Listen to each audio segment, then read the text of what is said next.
me propongo mostrarles, primero, es que la economía mundial, lejos de lo que un poco generalizadamente se ha instalado, que es que ha generado condiciones tremendamente favorables para países como Argentina, la economía mundial está atravesando, particularmente desde 2008, una situación de muy fuertes fluctuaciones y mucha incertidumbre.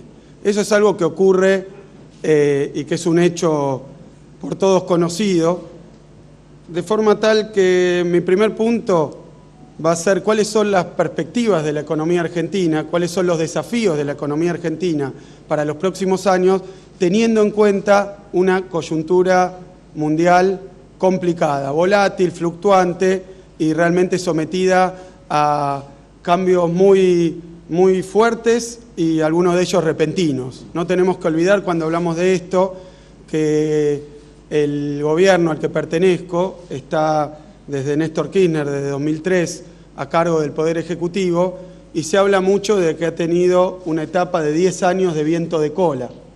Pero cuando uno mezcla esta apreciación con algo que también todos conocemos, que es que desde 2008, con aquel evento que de alguna manera marcó un punto de inflexión, que fue la quiebra de Lehman Brothers, desde 2008 a esta parte, la caracterización general no es que estamos en un momento de expansión y prosperidad mundial, por el contrario, que estamos en un momento de crisis mundial. Así que de los 10 años, 11 años de administración, podríamos decir que 5 fueron los primeros 5 de mucho impulso en términos de la economía planetaria y a partir de 2008 una etapa muy compleja para todos los países del mundo.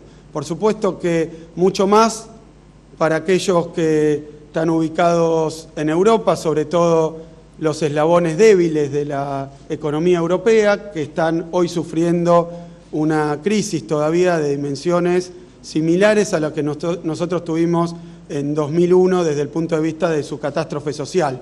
Tasa de desempleo que hoy estamos acostumbrados a escuchar en países como España, Portugal, Grecia, que hoy estamos acostumbrados a escuchar que las tasas de desempleo superan el 20%, pero que hace 5 años esto era una realidad de la que no íbamos a poder convencer a nadie, porque eran prósperos países europeos y algunos de ellos los más prósperos en términos de la tasa de crecimiento que habían arrojado en los últimos años. De forma tal que estamos en una situación donde en 2008, en el epicentro de la economía mundial, en Estados Unidos, se declara una crisis financiera y buena parte de los diagnósticos y los pronósticos nos decían que esa crisis era una crisis exclusivamente financiera y exclusivamente norteamericana. Y se hablaba, porque recordarán todos ustedes, que no iba a haber dos tipos de contagio de la crisis de Lehman Brothers. No iba a haber una crisis de contagio, un contagio de la crisis desde lo financiero a lo real y productivo, y menos todavía en los indicadores sociales, y además que era una crisis circunscripta a la economía norteamericana, de forma tal que tampoco iba a haber una expansión mundial, un contagio a nivel mundial de esa crisis. Hoy sabemos que esos pronósticos, que eran compartidos por muchísimos de los más grandes y más reconocidos especialistas mundiales, no se cumplieron. Todo lo contrario, la crisis que se inició como crisis financiera en Estados Unidos, rápidamente se expandió al sector real norteamericano y cuando Estados Unidos estaba de alguna manera presentando señales de recuperación, fue que Europa fue sometida a uno de los fenómenos más trágicos de su historia económica. Así que no era cierto que la crisis era financiera y norteamericana, sino que claramente es una crisis económica general de escala mundial. ¿Cuál es el gran problema y la gran discusión que se tiene en los foros internacionales cuando uno hace poco concurrió a una reunión del Fondo Monetario, del G20, de ministros? ¿Cuál es el problema que presenta esto? Que así como se había dicho que la crisis era exclusivamente financiera y estadounidense, y eso fue mentira, resultó ser que era mucho más general y abarcó a Europa, todo el mundo sabe que lo que resultó preservado de la crisis internacional, de alguna manera, ha sido el mundo de los países emergentes, que se convirtieron en un ciclo bastante extraordinario en el tractor, la locomotora del crecimiento de la economía mundial. Dicho de otra manera, durante estos últimos años, desde 2008, la performance, el desempeño de las economías emergentes fue sustancialmente mejor que el de las economías centrales. Y aquellas economías que se habían mostrado como las más dinámicas a nivel internacional, vieron que su crecimiento se reducía por una etapa muy prolongada. Y cuando digo una etapa muy prolongada, basta ver cuáles son los pronósticos en términos de desempleo, por ejemplo, para los países europeos que más sufren, pero también para los demás. Algunos decían que probablemente España no tenga una recuperación del empleo en el próximo lustro, y algunos hablaban de 10 años. Es decir, que es una profunda crisis extendida que surge en los Estados Unidos, se contagia al mundo desarrollado, y la gran pregunta que tienen todos los analistas mundiales es si la sombra de la crisis ahora se va a ceñir sobre los países emergentes. ¿De qué forma, con qué dimensión y con qué alcance? Y esto es lo que se está discutiendo a nivel de los foros internacionales. Si van a ser ahora los países emergentes los que sufran en lo que sigue del ciclo. ¿Y qué quiere decir que sufran? Bueno, que dos condiciones que se manifestaron durante esta etapa es que ha habido, también vinculado a los problemas y a la falta de dinamismo de las economías centrales, un importante flujo de capitales que se movió desde las principales potencias, el mundo desarrollado, hacia el mundo emergente. Es decir, que hubo una plétora, una abundancia de capitales para los países emergentes. Esto tuvo que ver con muchísimos factores, pero ¿qué puede ser la reversión del ciclo mundial? Y esto puede estar ocurriendo en este mismo momento. Puede ser que esas medidas de estímulo monetario que aplicaron los países centrales para combatir el parate económico y para hacer el salvataje, el más extraordinario de la historia, de sus bancos, de su sector financiero, lo que en Estados Unidos se conoce como quantitative easing, o sea, las medidas, y ahora como tapering, o sea, las medidas de estímulo, de ayuda al sector financiero, que básicamente es el programa más grande de la historia de emisión monetaria y de creación de liquidez y de reemplazo de carteras de activos tóxicos, o sea, de activos incobrables del sector privado financiero, que ese programa se termine. Y como ese programa vino acompañado de tasas de interés muy bajas en los países centrales, como correlato generó en los mercados emergentes un flujo de capitales viniendo a buscar mejor rentabilidad. Pero ¿qué ocurre al calor de la retracción de esos programas de estímulos? Que empieza a recomponerse la rentabilidad financiera en los países centrales, y eso probablemente genere lo que en inglés se conoce como vuelo hacia la calidad, flight to quality, y entonces gran parte de esos capitales que bañaron a los países emergentes vuelvan a los países centrales y generen graves problemas en las monedas, con los tipos de cambio, en los sectores financieros, en la disponibilidad de financiamiento para los países periféricos. Segundo factor por el cual la crisis mundial y lo que viene del ciclo mundial, si es que ahora va a afectar a los países emergentes, se presenta como una amenaza, el precio de las commodities. Evidentemente este ha sido un ciclo generalmente bastante generalizado de alto precio para las commodities, ya sea para las commodities de origen minero, hidrocarburífero, como para las commodities de origen alimentario o agrícola. Este ciclo alto de precios de las commodities ha sido otro de los factores, junto con la abundancia de capitales, que benefició a los países emergentes. Pero ¿qué pasa si esto que estamos observando en la soja, y me permito decir que ya en febrero, cuando también había turbulencias monetarias o turbulencias cambiarias y todo ese clima enrarecido vinculado a los ataques especulativos contra las monedas, habíamos señalado, yo mismo había dicho, que tengan cuidado también con la especulación, con el tipo de cambio, cuando no sabemos qué va a ocurrir con el precio de nuestros productos de exportación. Y efectivamente estamos observando un debilitamiento del precio de la soja, por tomar algunos de los precios de los productos agropecuarios que son de exportación de la Argentina. ¿Qué pasa si eso no es un síntoma de lo que viene en la economía mundial? Por eso, hablando de perspectivas para Argentina, no podemos dejar de hablar de las perspectivas para la región y para el mundo en su conjunto. Voy a pasar muy pocas, un breve paneo por algunos indicadores de la economía mundial, simplemente para señalar que hay un contexto mundial enrarecido. No lo digo yo, se dice en el Fondo Monetario Internacional, lo dicen los analistas económicos del G20, lo dice absolutamente todo el mundo. ¿Y por qué un clima económico enrarecido? Porque el año pasado parecía que Estados Unidos y los países más fuertes de Europa pasaban a una etapa de fuerte crecimiento. Entonces, que iba a haber una recuperación de los países centrales y que 2014 iba a ser un año de festejo para las economías centrales. Y lo que hemos observado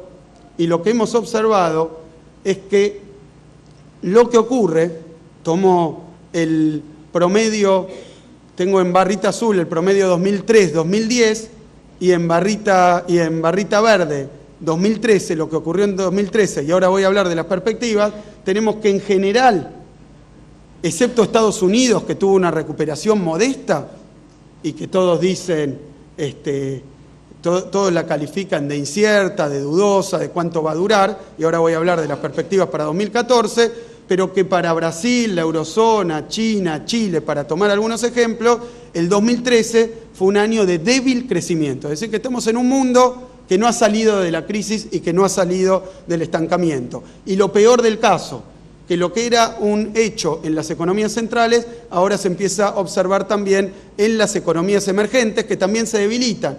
Porque obviamente, miren el promedio de China para los 7 años que van de 2003 a 2010, la tasa de crecimiento promedio era 10,9, prácticamente 11, 2013 exhibió 7,7 y está hablando este año de 7,4, que obviamente es envidiable para cualquier país del mundo un crecimiento de 7,4, pero es la peor performance de los últimos 15 años para China. El crecimiento más débil con tasas que en promedio estaban en el 11%. Veamos qué ocurrió en 2014. Ahora lo que voy a mostrar son las proyecciones para todo el mundo en 2014 de abril y las de julio. Fuente, Fondo Monetario Internacional. Todos esperaban un 2014 de prosperidad, principalmente para las economías centrales. Lo que hemos visto es que ese clima de optimismo para las economías centrales se morigeró tremendamente y además ahora afecta a las economías periféricas que antes estaban excluidas del fenómeno de la crisis, exceptuando, por supuesto, 2008-2009. Y entonces tenemos que la revisión del crecimiento mundial pasó de 3,7 a 3,4, los países avanzados de 2,2, que era muy tímido, a 1,8, y esto es lo que dice el Fondo Monetario Internacional. Estados Unidos, que pensaba tener un buen año después de mucho tiempo y planteaban 2,8, hoy está en 1,7, prácticamente la mitad, exagerando un poco. China, que ha tenido esta nueva proyección más tímida, la eurozona sigue planchada en 1% de crecimiento, y en Brasil tenemos estos datos, son del Fondo Monetario, de 1,9 pasa a 1,3. Es decir, que no solo no se ha dado una recuperación a escala mundial, sino que además las perspectivas para el propio 2014 de corto plazo son peores de lo que eran hace 3 meses atrás. Es decir, que el mundo está en una etapa de mucha incertidumbre.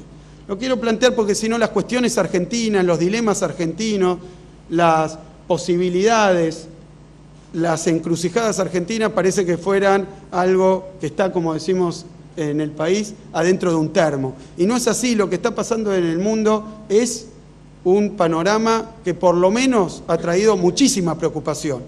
Repito, la historia de esta crisis era solo norteamericana y financiera, eso ya no es así, pero además todos hablaban 2013 se recuperó y no pasó, 2014 sí y no pasó tampoco, y entonces estamos ante una etapa donde realmente no sabemos cuál va a ser el ritmo del crecimiento de la economía mundial. Y déjenme mostrarle datos del comercio para ya pasar a la Argentina, porque ¿qué es lo que nos vincula con la economía mundial? Bueno, muchos hablan de los canales, el canal financiero, el canal comercial o real, y en el canal comercial lo que podemos ver es que, fíjense, tengo 2003, 2008, 2009 ahí, 2010, 2011, 2012, 2013.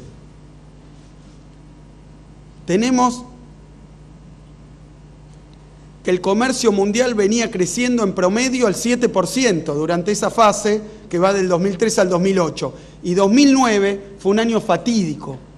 Por eso ustedes recordarán la portada del Times, la portada de diarios importantísimos y revistas importantísimas que hablaban de una crisis de magnitud de la crisis del 30.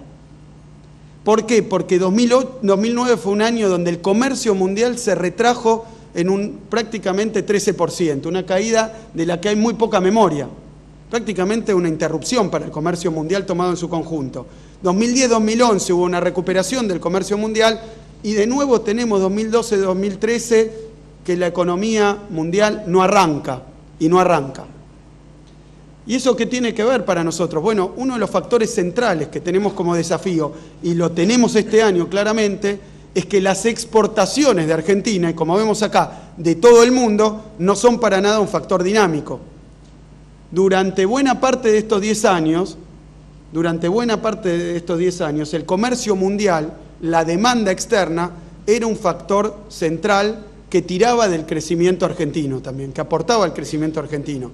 Pero hoy lo que podemos ver, y en ese 2,3 no se nota, el carácter selectivo de este 2,3.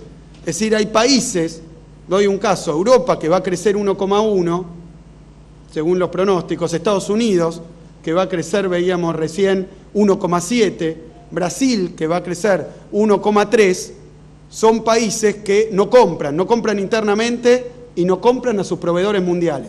Contra eso hay poco remedio. Y no es una cuestión de competitividad cambiaria, no hay siquiera una cuestión a veces de precios favorables, no hay una cuestión ni siquiera de salarios medidos en dólares. Hay un problema de que no hay demanda. Hay una demanda baja a nivel mundial. Y Argentina ha sufrido durante este año este factor. Y quiero mostrarlo a nivel planetario para que quede claro que esto no es un problema que pueda experimentar la economía argentina por sus políticas internas. Hay poco que hacer cuando la demanda externa no ayuda, no hay políticas de estímulo que puedan ayudar demasiado a que se dinamice el comercio mundial. Desde Argentina, por más batería de políticas que se apliquen, no vamos a conseguir que se dinamice la demanda externa de los productos argentinos. Y esto excede en buena medida lo que nosotros podemos plantearnos como un desafío desde adentro. Es algo que tenemos que ver como un factor externo, fuera de la búsqueda y todas las medidas que se puedan tomar para buscar oportunidades, para buscar nuevos mercados, para incentivar las exportaciones. Este número 2,3 de crecimiento es como un techo infranqueable para todas las economías del mundo. Por supuesto que hay situaciones dispares, pero cuando yo mostraba Brasil, Estados Unidos y mostraba Europa, estoy hablando con Brasil de nuestro principal cliente para las exportaciones. Ustedes sabrán, y permítanme repetirlo, y hay un público especializado, pero sé también que hay muchos que esto no lo tienen presente. La producción argentina, en su cadencia, en su movimiento, depende en buena medida de la demanda. Hay algunos que creemos que la demanda es el principal motor del crecimiento, que tiene que haber demanda para que se cree oferta, que ese es el orden de causalidad de los hechos económicos. Y la demanda para un país, para cualquier país, está compuesta por la demanda interna, básicamente consumo e inversión, y por la demanda externa, exportaciones. Uno de las cadenas que tiran de la economía argentina viene hace rato sufriendo mucho. Y cuando no hay demanda externa, es difícil que los sectores más exportadores consigan involucrarse con un proceso de crecimiento sostenido. ¿Por qué? Porque justamente sus clientes desaparecen. Y esto tampoco tiene que ver, y repito, estoy hablando también de los principales clientes de Argentina, Brasil, Europa, uno de los principales clientes de Argentina. Cuando se reblandece su capacidad de compra, eso afecta indudablemente a la economía nacional, con los efectos encadenados que tiene una caída de la demanda externa, porque un sector, tomemos por ver acá algunos empresarios del rubro, como la automotriz, que exporta buena parte de su producción, si se debilita la demanda externa, dejemos un rato de lado la demanda interna, va a sufrir una caída de la producción, indudablemente. Ahora bien, ¿qué se puede hacer? Bueno, trabajar sobre nuestros clientes, trabajar sobre la competitividad, pero difícilmente si las economías que compran nuestros productos no logran la reactivación, nosotros podamos conseguir que esas industrias con vocación exportadora sean demasiado dinámicas, más allá de lo que tienen objetivamente como limitación de demanda externa.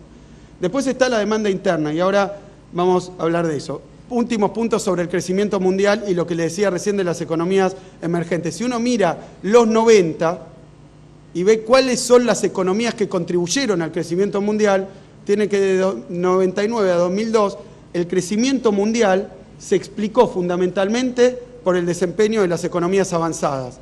Pero miren la torta de al lado, la que habla de 2003 a 2013. Es una década donde las economías emergentes fueron el principal motor del crecimiento mundial. Explican el 75% del crecimiento mundial. Eso ha dado origen a fuertes cambios en la configuración de la geopolítica mundial. Han surgido prácticamente nuevas potencias. Se han consolidado los BRICS, por ejemplo. ¿Pero por qué? Porque el motor del crecimiento mundial ha estado del lado de los emergentes. Ha dado una potencia inusitada a las alianzas regionales, como las nuestras, UNASUR, Mercosur, se han revitalizado fuertemente durante esta década, también con un fundamento económico que tiene que ver con el importante desempeño y comparativamente mejor desempeño de las economías periféricas con respecto a las economías centrales.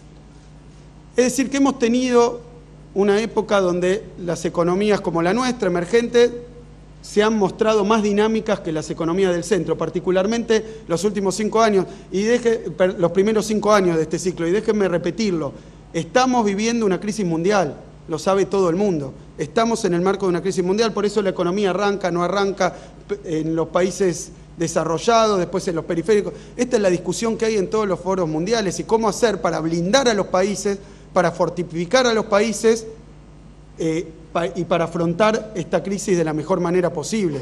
Esta es la discusión que se está teniendo. Y déjenme mostrarle algo, porque se ha hablado mucho del viento de cola, de que todo el crecimiento de la Argentina puede atribuirse a un presunto viento de cola, que tuvo que ver, como Argentina estuvo bastante exenta por los problemas de deuda, de los que vamos a hablar después, esa deuda heredada del default de 2001, pero estuvo bastante afuera del flujo de capitales internacionales, otros países no, y después voy a hacer algún comentario ante esto, pero déjenme marcar lo siguiente. El factor que tiene que haber actuado sobre la economía argentina como un incentivo importante es lo que los economistas llamamos la mejora de los términos de intercambio. Desde la época de la CEPAL, lo hablamos así, Raúl Prebisch, un economista argentino, que hizo historia con este término, comparando el precio de la canasta de los productos que uno exporta con el precio de la canasta de los productos que uno importa. Obviamente, cuando mejoran los precios de esa misma canasta de los productos que uno exporta, tiene entonces una mejora en su relación de precios relativos que favorece al país. Dicho de otra manera, si uno exporta, para tomar ejemplo de Prebisch, productos agropecuarios e importa mayormente productos manufacturados, y uno está en una etapa donde los productos agropecuarios suben más de precio que los manufacturados, con menos productos agropecuarios compramos más productos manufacturados, el comercio nos favorece. Mejoraron los términos de intercambio. Tengo un gráfico muy interesante que tiene una mínima complejidad, pero se las quiero mostrar. Tiene en el eje vertical, ahí tenemos tomado la mejora de los términos de intercambio. ¿Cuánto mejoraron los términos de intercambio? ¿Sí? Con la medida de la CEPAL, de las Naciones Unidas, ¿no? 10%, 20%, 30%. Para todos los países de la región mejoraron los términos de intercambio, porque por decirlo, el cobre subió más para Chile que lo que encarecieron los televisores que importa. Entonces, ahí tenemos una mejora de términos de intercambio. Pero cada país tiene una canasta distinta. Algunos exportan petróleo, otros exportan cobre, otros exportan más bien minerales en general, otros exportan productos agropecuarios, unos exportan trigo, otros exportan soja, y ahí tenemos una batería dependiendo de esa canasta. Tengo en el eje ahí para arriba, es decir, los países que están más altos en el eje vertical son los que más le mejoraron los términos de intercambio. Y del otro lado tengo el crecimiento anual acumulativo promedio durante 2003 a 2013. O sea, ¿cuánto crecieron? Argentina está afuera de los mercados, el país no, pero el sector público sí, afuera de los mercados de crédito internacional. O sea que este es el canal más importante, el canal comercial. A Argentina le mejoraron los términos de intercambio, pero miren lo que estoy mostrando ahí. Miremos solamente cuál está más alto y cuál está más bajo. A Chile es el que más le mejoraron los términos de intercambio. A Bolivia después, que es una exportadora de gas, a Colombia, Ecuador, Perú, y ahí depende la canasta de productos que exportan, y estos son números de la CEPAL, lo pueden chequear si quieren ustedes. O sea, cuanto más alto, por decirlo así, más viento de cola, más le mejoraron los precios de lo que ellos venden, vendan más o vendan menos. Y del otro lado, o sea, en el eje horizontal, tengo cuánto crecieron cada uno de los países. Y fíjense que la correlación no es directa. No necesariamente el que está más alto, mejores términos de intercambio, está más lejos, mejor crecimiento. ¿Qué quiero decir con esto? Que toda la región se favoreció con buenos términos de intercambio, algunos más y otros menos, pero no todos crecieron igual. Quiero mostrarles la posición de Argentina, está entre los países que más creció de la región, pero está entre los que menos, si bien tuvo favorables términos de intercambio, entre los que menos se favoreció del movimiento de los precios relativos del comercio mundial. O sea que, lo he dicho alguna vez, uno puede tener viento de cola. Indudablemente en los primeros años hubo un viento clarísimo de cola, después desde viento de cola entendido como mejora de los precios relativos y disponibilidad de crédito. Ahora, desde 2008 hay crisis mundial, no hay un viento de cola muy definido, la verdad es que es un momento que no se va a recordar por el viento de cola, se va a recordar por los enormes problemas que está experimentando la economía mundial y los intentos de generar nuevas instituciones internacionales, hacer esfuerzos de coordinación conjunta, bloques regionales, acuerdos entre países, y ni hablar de lo que ha desencadenado en términos de conflictos armados esta época de crisis. Se va a recordar por otra cosa. Ahora, lo que quiero decir es que puede haber viento de cola o viento de punta, pero importa el piloto. Si no, no habría políticas públicas, y si no, no habría lugar para que los estados tomen decisiones en el medio de estas coyunturas. Y yo explico esta buena performance de la Argentina durante estos 10 años, este crecimiento anual acumulativo más elevado que otros países, con menor relación de precios de exportación contra importación, o sea, con peores términos de intercambio, aunque favorables, pero peores, a una batería de políticas internas y a determinado modelo de crecimiento que se ha adoptado en la República Argentina.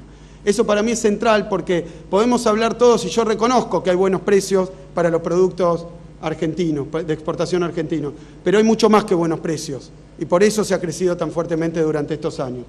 Porque hay otro factor de la demanda que es central y que es del libro de texto también, que es la demanda de consumo y la demanda de inversión. Hay muchísima polémica entre los economistas y hay escuelas de pensamiento definidas acerca de qué es lo que impulsa el consumo y qué es lo que impulsa la inversión. Prácticamente todo economista famoso es famoso porque dio su propia explicación acerca de por qué se dinamiza el consumo, de qué depende la inversión. Así que no pretendo cerrar esta discusión aquí. Lo que quiero decir principalmente es que nuestra economía, en medio de ese viento de cola basado en precios altos de los productos primarios, ha tenido una performance no solo buena en crecimiento, sino en la composición del crecimiento. Y en esto me quiero detener un instante. Yo hace algún tiempo, y esto no es con fines de confrontar ni de discutir con otros modelos, otros países o lo que pasa dentro de la región, pero tuve acceso a un escrito de lo que sería la UIA de Brasil, que es la Fiesp, la Cámara de Empresarios de San Pablo. Estoy haciendo, para quien no lo conoce, más que eso y menos que eso, pero quiero dejarlo claramente. ¿Cuál era la preocupación de la Fiesp? De la Cámara de Empresarios más poderosa de Brasil, probablemente, ¿no? La reprimarización de la economía brasileña. Aparece todos los días. ¿Por qué? Porque cuando hay un aumento tan grande del precio de las commodities, cuando hay un aumento tan grande de los productos primarios de exportación, se corre un riesgo que, como mínimo, se llama reprimarización. Lo voy a explicar como un fenómeno de mercado. Si los precios de producir productos primarios son más rentables que lo de producir productos manufacturados, evidentemente va a haber un movimiento de la inversión, de los negocios, hacia ese tipo de actividades. Esto es la participación de las manufacturas sobre el total de lo exportado en Latinoamérica. Mírenlo. Mírenlo porque es muy llamativo. Ha habido una fuerte reprimarización de las economías latinoamericanas. Es un hecho. Esto era lo que señalaban los empresarios brasileños. ¿Qué vamos a hacer contra esto? ¿Por qué? Porque mejora tanto la rentabilidad en esos sectores que hay un corrimiento claro de la inversión. Pero hay más que eso. y permítanme hacer un breve comentario, pretendo que no sea técnico, pero quiero que se entienda bien. Los economistas lo conocemos como enfermedad holandesa, porque es un caso histórico, pero muchos de ustedes lo deben conocer. Cuando uno tiene un producto de exportación, en Holanda fue el petróleo, que tiene un tan buen precio a nivel internacional, pasa que no solo se dedica naturalmente a producir ese producto principalmente, sino que además el ingreso de divisas, de exportación, el ingreso de dólares, para ponerlo claro, debido al crecimiento de las exportaciones de ese producto primario, hace que la moneda tienda a apreciarse. Es decir, que se abarate el dólar. Nosotros conocemos de apreciación de la moneda, porque los 90 fueron el ejemplo más claro y más distintivo de la apreciación monetaria en la Argentina, con una ley que nos obligaba a quedarnos apreciados además. Pero fíjense qué interesante, ¿por qué lo llaman enfermedad a esto? Porque eso mata a la industria, la aniquila. ¿Por qué? Porque al apreciarse la moneda local, al abaratarse el dólar, entonces todos los productos extranjeros se abaratan. Lo vivimos en los 90, es el todo por 2 pesos. Se abaratan los productos. Y al mismo tiempo, la producción nacional se encarece para el mundo. ¿Se ve lo que estoy diciendo? Quiere decir que en los 90 hubo una desindustrialización acelerada porque no había forma de colocar productos en el mercado internacional. Con el dólar barato no había forma de penetrar los mercados internacionales, al tiempo que había una lluvia de productos importados mucho más baratos que los que se producían internamente. Sumado esto a la apertura indiscriminada de todos los sectores, yo no hablo de proteccionismo, pero sí hablo de apertura indiscriminada de todos los sectores de la producción argentina, con propaganda esa de la silla de Martínez de Hoz, mediante de que producir nacionalmente no sirve, es ineficiente y hay que destruirlo. Entonces había una batería de discurso ideológico, de medidas económicas que sirvieron a la desindustrialización. Y esto, modos más crónicos o más agudos de la enfermedad holandesa, es lo que está ocurriendo en buena medida en la región. Una tendencia a la apreciación monetaria, debida a los buenos productos, a los buenos precios de los productos de exportación, más, sumado, el flujo de capitales externos, que en algunos países, no lo tengo aquí, pero se puede discutir, esos crecimientos enormes de la reserva no se debieron al comercio como en la Argentina, se debieron a la entrada de capitales, con todos los riesgos que implica la entrada muy rápida, muy veloz y muy cuantiosa de capitales. ¿Cuál es el problema que implica? Que era de lo que hablaba antes, que cuando entran muchos capitales se pueden ir. Y si se van, la moneda está sometida a un ataque prácticamente especulativo, pero más bien a mucha debilidad porque hay fluctuaciones muy grandes en los ingresos y salidas de capitales. Para bien o para mal, eso no es algo que pase en la Argentina actualmente, que esté sometida a ingresos y salidas de capitales. Pero sí es algo que ha pasado, me acuerdo cuando anunció por primera vez la Reserva Federal de Estados Unidos que iba a interrumpir el estímulo, que iba a dejar de volcar esa masa enorme de recursos al sistema financiero, triplicó la base monetaria. Para los monetaristas, cuento, Estados Unidos, en muy poco tiempo, de 2008, la triplicó. Inglaterra la quintuplicó, para los que asocian los precios a la base monetaria, explíqueme. Porque hubo el proceso expansivo más grande de la historia humana. Ahora, en los países centrales. ¿Para qué? Para reemplazar esos activos tóxicos por, para absorber. El Estado absorbió la crisis bancaria y salvó a los bancos en los países centrales. Es un secreto a voces. Entonces, ¿qué es lo que pasa? Las monedas tienden a apreciarse, la inversión se va hacia la actividad primaria y este es el resultado que se ve acá. Los países se vuelcan a la producción primaria. Y ahí es también lo que quería mostrar, porque Argentina no solo creció entre los que más crecieron con este ciclo de alto precio de las commodities, sino que además se reindustrializó, cosa que no pasó o pasó muy poco en otros países. Una cuestión central, se han tomado muchísimas medidas encaminadas, y estamos discutiéndolo hasta en foros internacionales, encaminadas a sostener un proceso de crecimiento que no va contra el agro, porque las exportaciones agropecuarias se multiplicaron en esta década, la superficie, no solo las exportaciones, la superficie cultivada se creció como nunca antes. De hecho, más allá de lo que conocíamos todos en los 90 como la frontera agropecuaria, se está haciendo soja, digamos, ha corrido al tabaco, ha corrido al algodón, ha llegado a Formosa. Es decir, que ha habido un boom en la actividad agropecuaria argentina, es indudable, lo miramos por el volumen de la producción, por las exportaciones, por la cosecha, por la superficie cultivada. Ha habido un boom en estos 10 años, pero eso no quitó que con tan buen desempeño del sector agropecuario, Argentina creciera específicamente en la producción industrial. El PBI per cápita, a diferencia de la desindustrialización que exhiben muchísimos países de estos que recibieron el viento de cola, porque cuando hay viento de cola uno también puede ser un barrilete, que lo lleva el viento para el lado que quiere, pero también puede tener políticas públicas. La reindustrialización fue una política pública que consistentemente llevó adelante la Argentina. ¿Me quieren decir si es fácil o difícil? Es difícil. Es difícil, tiene dificultades, lo ha tenido históricamente, sobre todo después de lo que fueron desde mitad de los 70, desde la dictadura militar hasta los 90, la desindustrialización despareja que ha tenido el país. Remontar eso es una política de Estado. Y es así que ramas enteras de la producción, que estaban completamente aletargadas, cuando no destruidas, renacieron. Por eso cuando miramos la cantidad de trabajadores de la construcción, cuando miramos la cantidad de trabajadores metalúrgicos, cuando miramos la cantidad de trabajadores del plástico, cuando miramos la cantidad de trabajadores de todos los sectores vinculados a la actividad industrial, hubo un crecimiento, pero elevadísimo. Voy a repasar después las cifras. Si quieren no las tengo acá, pero las tengo ahí en el teléfono, siempre a mano, para que vean cómo creció el empleo industrial en la Argentina. Ahora bien, llevamos 10 años de crecimiento. Llevamos más de 10 años de crecimiento con reindustrialización, algo que tampoco ocurre en la región.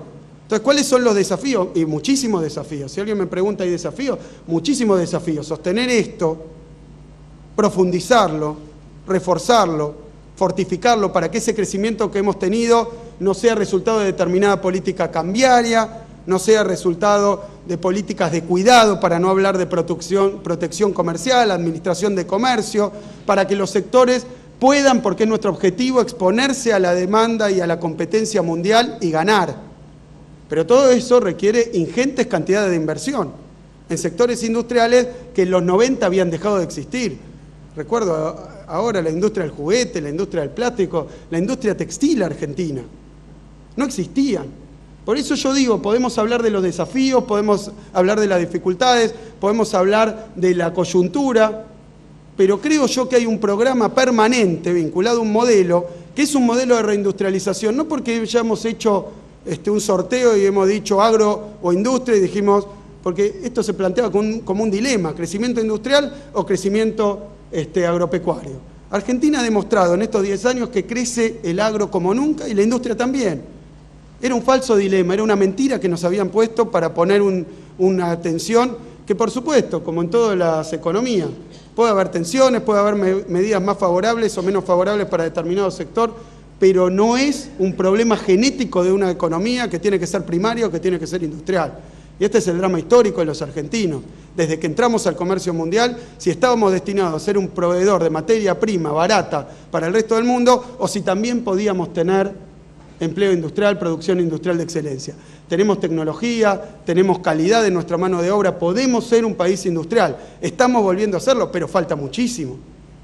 Y las políticas públicas, y no lo estoy haciendo aquí como tampoco un dilema de mercado-estado, pero todo el mundo sabe que los países de industrialización tardía, y sobre todo los procesos de reindustrialización, tienen un importante papel del Estado, si no, no ocurre.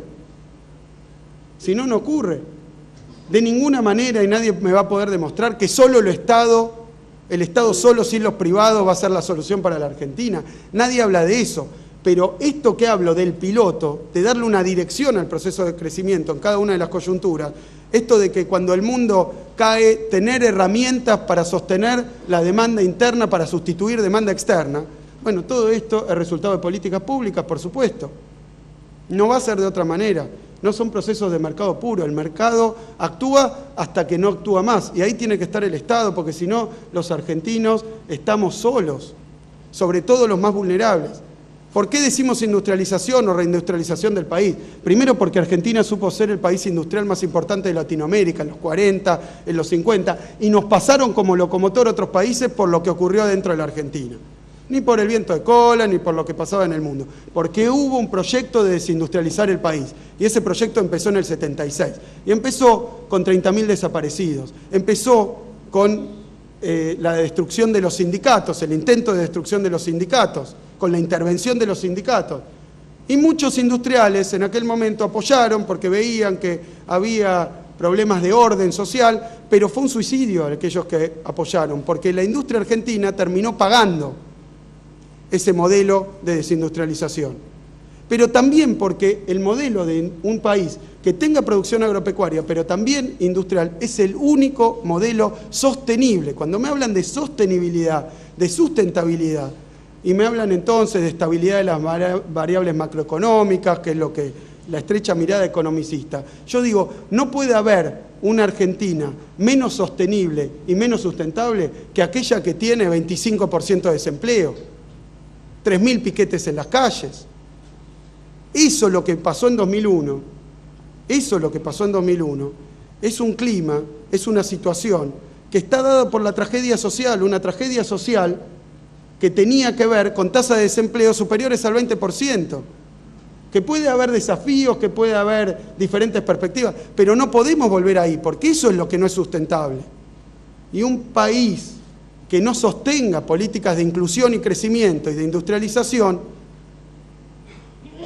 marcha en esa dirección. Recuerdo también a Martínez de Hoz, yo no estoy en contra de la producción agropecuaria, tiene que haber más, tiene que ser mucho más competitiva, tenemos que seguir exportando y tenemos que exportar cada vez más y mejor. Tenemos que buscar nuevos destinos, tenemos que diversificarla, todo eso está bien. Pero Martínez de Hoz decía que un país agropecuario era un país para 6 millones de habitantes. Y eso que no conocía la siembra directa, y eso que no conocía la soja transgénica. Procesos tecnológicos, bienvenidos, pero que obviamente ponen más tecnología y menos mano de obra. Entonces, el desafío es sostener ese proceso de industrialización. El desafío, las perspectivas, es qué podemos hacer los argentinos para que lo que hemos obtenido después de esa debacle de 2001 se mantenga y se mejore.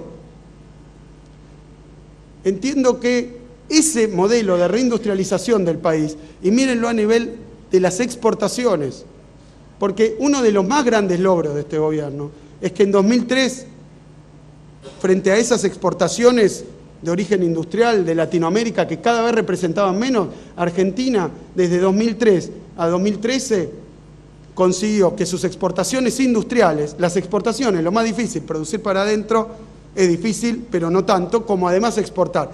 Y subió en la composición de nuestras exportaciones el componente industrial a más de 1/3, en medio de una desindustrialización regional, de una reprimarización regional. ¿Y por qué la reindustrialización? Porque el modelo de crecimiento con inclusión social es sinónimo de un modelo de reindustrialización del país. Porque la industria, acompañada por el agro, ya lo he dicho muy claramente, porque es una fuente de divisas, es una fuente de riqueza para la economía argentina, es un lugar donde tenemos muchísima expertise, donde somos ejemplo a escala mundial. Hay que seguir trabajando, pero la industria tiene que acompañar ese proceso de crecimiento industrial y tiene que balancearse ese crecimiento para que el crecimiento sea también inclusivo.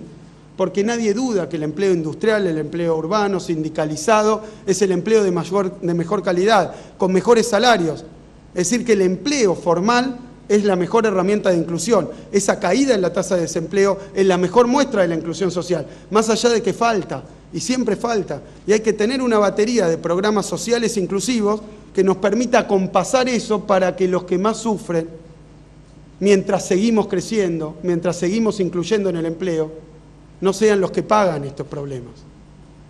Entonces, tiene que haber un Estado activo. Hay una serie de políticas que han permitido que el mercado interno, y ahí hablo del círculo virtuoso, de que el mercado interno tenga dos funciones. En primer lugar, ese empleo de calidad, ese crecimiento de la ocupación formal, ese crecimiento de la ocupación, es algo que da poder de demanda a los trabajadores. Y esto ya lo decía no solo Keynes, Henry Ford lo decía cuando le preguntaban a Ford cómo hizo su fortuna, yo le aumenté el salario a mis trabajadores para que mis trabajadoras puedan comprar mis autos. Porque el trabajo, el factor trabajo, es un costo para el empresario, pero para los empresarios es un conjunto, es una fuente de demanda. Buenos salarios generan demanda interna, y la demanda interna genera crecimiento. Y cuando la demanda exterior flaquea, hay que sustantivar al mercado interno para que pueda de alguna manera compensar la caída del mercado internacional, pero siempre, todo el tiempo, ser un motor de crecimiento sostenible, permanente, que nos dé previsibilidad a los argentinos. Y sepan los argentinos que hay dificultades afuera, fuertes dificultades afuera, pero que este gobierno está trabajando como siempre ha trabajado para que el mercado interno, para que nuestro poder de compra no se vea debilitado.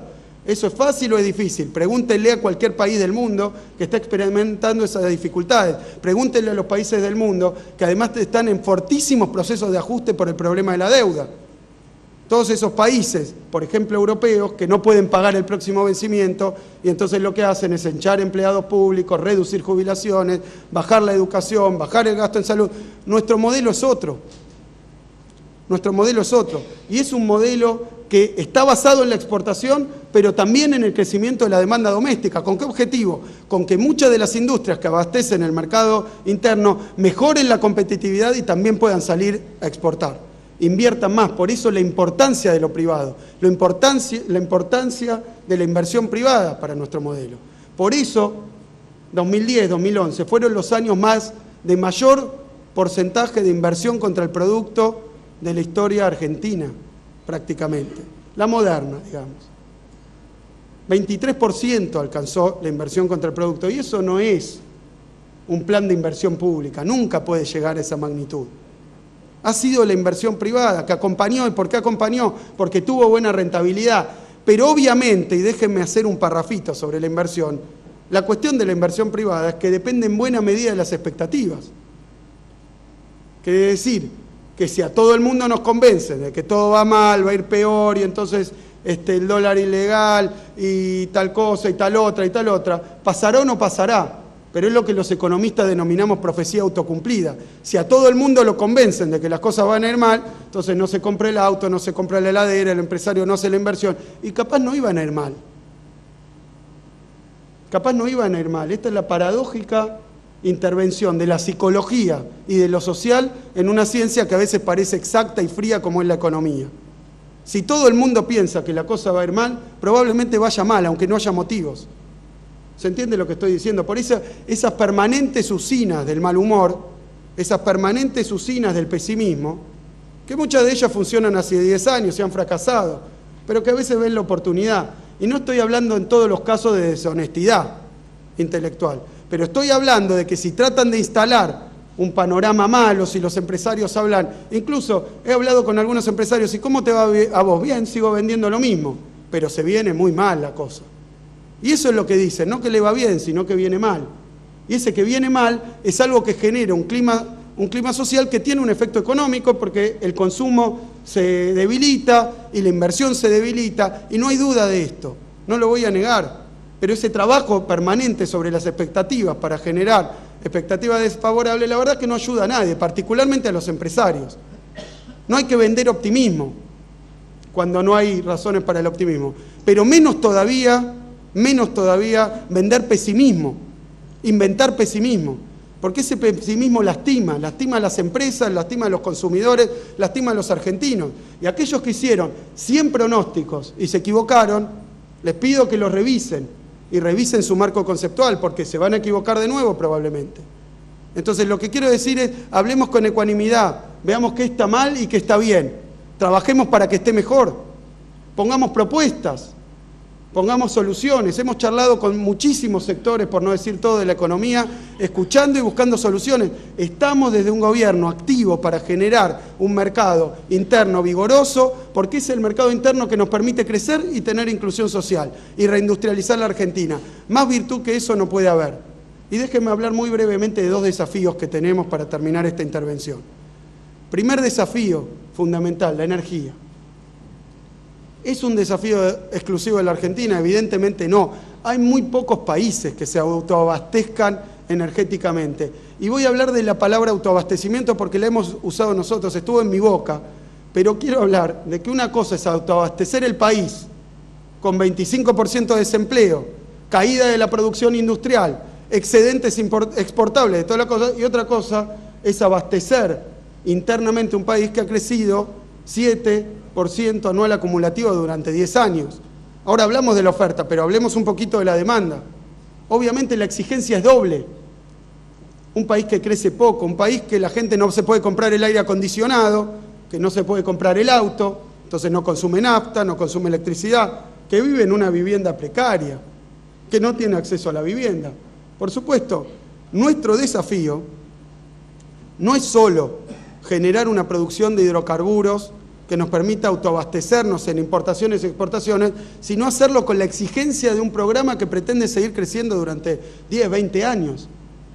Porque si la economía se estanca o decrece, créanme, no va a haber problema de energía. ¿Cuál es la cuestión entonces energética? Bien, Argentina es un país que encontró petróleo hace más de 100 años.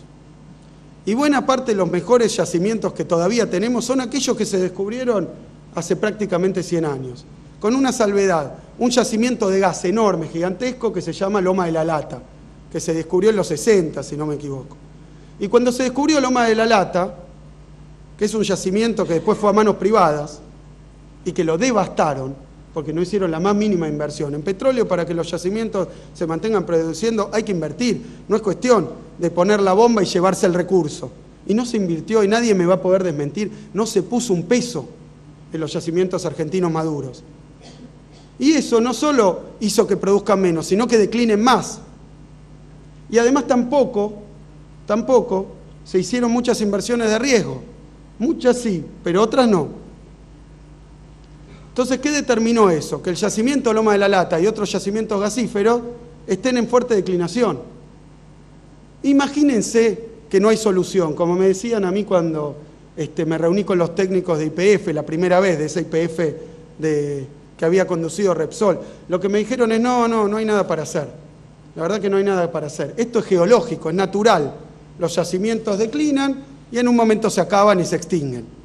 A Argentina se le acabó el gas. ¿Por qué le digo? Y porque lo exportamos a Chile, porque lo exportamos a otros países cuando acá no se necesitaba. Pero se acabó. No hay nada que hacer. Bueno, hay dos factores. Primero, hay mucho trabajo para hacer en inversión en yacimientos maduros en la República Argentina. Se puede seguir exprimiendo esos yacimientos maduros para que produzcan más. Y esa es una tarea que está encabezando YPF. Y cuando hablábamos de lo público y lo privado, miren el caso de YPF, bajo control estatal, tiene mejor performance en rentabilidad, mejor performance en producción, mejor performance en abastecimiento. ¿Se acuerdan ustedes las colas que teníamos? En YPF, bajo administración de Repsol, se acabó. Se acabó a los 2 meses de que el Estado intervino en la compañía. Así que algo raro había en ese desabastecimiento. Pero bien, hay mucho para hacer en inversión, pero tenemos algo más. Y esto es central para los desafíos futuros. No solo hay mucho para hacer con los recursos que ya tenemos, sino que hemos tenido la suerte de encontrar el yacimiento de Vaca Muerta y otros yacimientos de petróleo y gas no convencional que antes no existían. Pero no existían no porque no estuvieran, porque no había tecnologías que permitieran rentablemente extraer esos recursos. Pero hoy las hay, y particularmente para el gas. Si se nos hubiera acabado Loma de la Lata y no tuviéramos más que eso, Argentina, indudablemente por cuestiones naturales, geológicas, por cuestiones inmodificables, iba a convertirse en un país sin energía. Pero no es así. Entonces hoy tenemos vinculado a esto 2 desafíos. Primero, declinaron muchísimo los yacimientos que teníamos, declinó muchísimo la producción de gas, producimos cada vez menos gas, y durante algunos años 7%, 10% menos de gas por año. Eso con algunas medidas que ha tomado el gobierno, entre ellas el control de YPF, se ha logrado prácticamente, si no morigerar, en breve revertir la declinación en la producción de gas. Y lo mismo en petróleo. Es decir, había mucho para hacer, hay mucho para hacer, pero además está Vaca Muerta. Y Vaca Muerta es un desafío grandísimo, porque Argentina tiene la potencialidad de seguir creciendo, de seguir reindustrializándose con un recurso que va a volver a ser abundante. Pero en el medio, para que ustedes, porque recordarán cuando se anunció la intervención de YPF que tenía la presidenta, nuestra balanza comercial energética, que fue positiva en 2010 y empieza a ser negativa y cada vez más negativa a partir de 2011. Eso es una boleta que antes no teníamos, en términos de dólares. ¿Quieren hablar del dólar? Este año Argentina va a tener balanza comercial superavitaria, que es nuestra fuente de divisas, pero además va a pagar una boleta energética enorme, que no existía. Es como que de repente en tu casa te aparece un gasto que antes no tenías, y de una magnitud inconmensurable. Fue 6.000 millones de dólares esa boleta el año pasado, y este año va a ser superior probablemente. Se ha hecho mucho, pero todavía va a ser superior. Entonces, ese es un desafío, llegar a vaca muerta teniendo la posibilidad de sostener la producción, de sostener los estándares de vida de los argentinos sin hacer un desastre y un mamarracho. ¿Por qué un desastre y un mamarracho? Porque he escuchado a muchos que dicen que hay que poner el petróleo y el gas en la Argentina a precio mundial, inmediatamente, que esa es la única solución.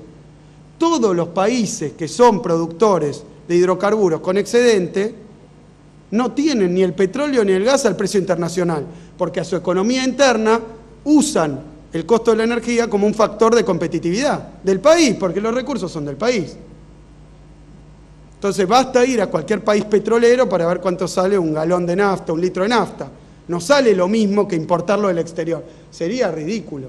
Si Argentina dispone del recurso, si el costo de producción del recurso es bajo, que los recursos estén a precio internacional. Sería como convertir en importador a todos los argentinos cuando el país tiene una disponibilidad del recurso. Y esto de que se está agotando el recurso viejo y va a aparecer el nuevo, no lo podemos solucionar, porque es transitorio, poniendo todos los precios de la energía a precio internacional.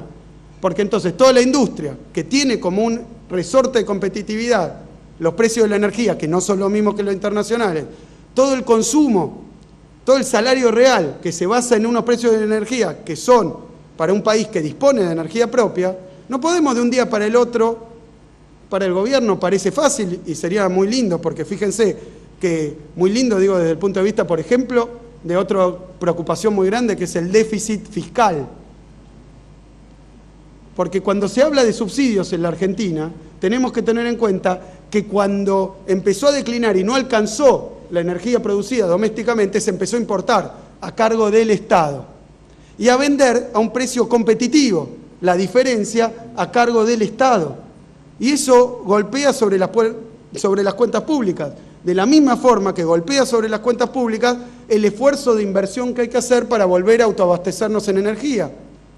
Porque hemos sacado muchísimos programas para el sector encaminados a generar estímulo para invertir en el recurso no convencional, que es carísima la inversión, pero que tiene frutos. Mientras tanto, hay necesidad de divisas. Fíjense, solo el plan de inversión de YPF, 37.000 millones de dólares. Eso en parte va a ser inversión externa, pero en parte, hoy anunciaron lo de Malasia, ¿no? Pero en parte va a ser también un esfuerzo de los argentinos en términos de divisas, como lo es en cualquier país del mundo. Entonces, de repente, de 2011, sufrimos la necesidad de tener que, a nuestro superávit de todos estos años, cargarle una cuenta que no existía, que puede ser de 8.000 millones de dólares. Y además a las cuentas públicas, cargarle la necesidad. Explico para que quede bien clara esta cuestión, porque esta es la posición que tenemos nosotros. Si en 2011 no tenemos autoabastecimiento, ¿cuál es la respuesta que nos dio la ortodoxia? Bueno, lo que hay que hacer es poner todo, para que tengan en claro, sacar gas en la Argentina puede salir $2. Importarlo del exterior sale $11, $17. ¿Qué nos decían? Cóbrenle a todos los argentinos $17 el gas. Cóbrenle a todos los empresarios $17 el gas. Pero de un día para el otro esas cuentas no van a crecer un 10, 20, 30%. Se van a multiplicar por 8. Y yo no sé qué producción argentina, en cualquier rubro, aguanta en su rentabilidad un incremento por 8 de la factura energética. ¿Y quién apareció ahí? El Estado. Para hacer que importar el recurso que falta, invertir para conseguir el nuevo recurso, en concurso con el sector privado, por supuesto, y mientras tanto sostener tarifas energéticas competitivas. ¿Por qué? Porque sabemos que es un puente. Ese es un desafío muy grande. Y tenemos que estar juntos y de acuerdo a todos los argentinos. Lo mismo, y con esto cierro, la cuestión de la deuda, de la que hablé muy extensamente ayer, por eso me voy a permitir hacer unos breves comentarios, muy breves comentarios. El primer comentario breve que tengo para hacer es que Argentina en estos 10 años se desendeudó como no lo hizo prácticamente ninguna economía del mundo. Según mis valores es la que más se desendeudó del mundo. Ayer alguno decía, pero ¿cómo la deuda es de 100.000, 200.000, 150.000? El peso de la deuda externa en las economías se mide como la relación entre la deuda externa y el producto. Porque no es lo mismo tener un kiosco y deber $10.000 que ser Techint y deber $10.000.